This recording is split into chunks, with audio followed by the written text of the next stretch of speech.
হোটেলে খাইনি আমি, তাই তো? আবার যেদিন হোটেলে খাওয়াতাম না সেদিন বিরিয়ানি কিনে নিয়ে আসতাম। সেদিনকে মঙ্গলবারে লেবু রসটা ওইটা দিয়েছিল, ওদের ছিল বাচ্চা, সারাদিন বেঁচে হয়েছে। ডাবের জল এক মগ দিয়েছিলাম সকালবেলায় বাসি পেটে, চা খেলেনি কানতে কানতে। বাচ্চার যে একটা থাকে না, একটা ফুলের মতো থাকে যে ছিঁড়ে বার করে বাচ্চাটাকে জল বেরিয়ে, জলটা ছিল না, ডাবের জলটাকে বেরিয়েছিল। আর একে এক খাও মার খায়নি তারপরে বাচ্চে তাকিয়ে বেরিয়েছে বললো তো, তাকিয়ে বেরিয়েছে, এক বিন্দু মার খায়নি। কালে এমন করে কালে হাত দিয়ে তাকিয়ে বেরিয়েছে। ভালোবাসে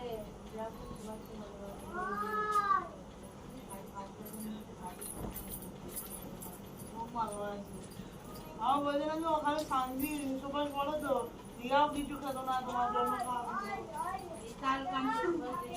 আমরা, আমাকে রিয়াও ভালোবাসে।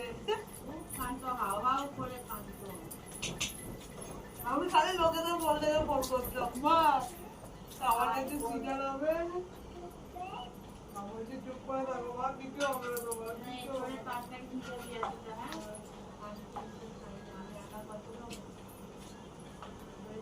খাবার সময় যাবি আগে যাবে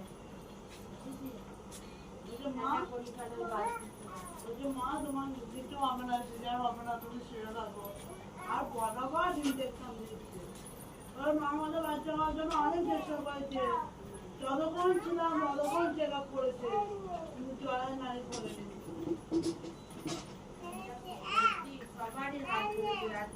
সবাই ভালো করছে, সব নাচ আয়া নিয়ে যাচ্ছে, নিয়ে আসছে আয়া, আয়া যে নোংরা পরিষ্কার করে ওরও হাত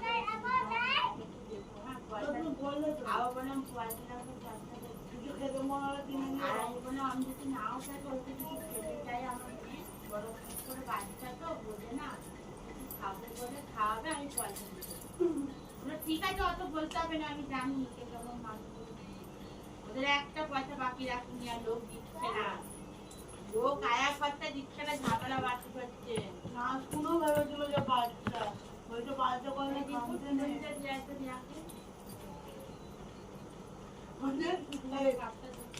বুধবারে, হ্যাঁ বৃহস্পতিবারে বাড়ি এলাম তো, মা বুধবারে গেছে আর মাঝের ছোলটা খেতে পারেনি, বলছে খাঁকে আমি তোকে দিতে আসবো না, বাবা নিয়ে যাবে মাছের ঝোল ফ্রিজে রেখে দিয়েছিলাম, সুভাষকে জিজ্ঞাসা কর, সেই ঝোলটি ভাত খারাপ কষ্ট করে রান্না করলো, খাচ্ছিলাম সুভাষ বলে, সুভাষ ভাবছিল যে মাছের ঝোলটা আমাকে দিলে খেয়ে নেবো, তাও নিইনি, ওই ঝোলটাকে আমি রেখে দিয়েছিলাম, এসে খাবে রিয়া ফিয়া কাউ খেয়ে খাবারের জন্য মার 18-20 হাজার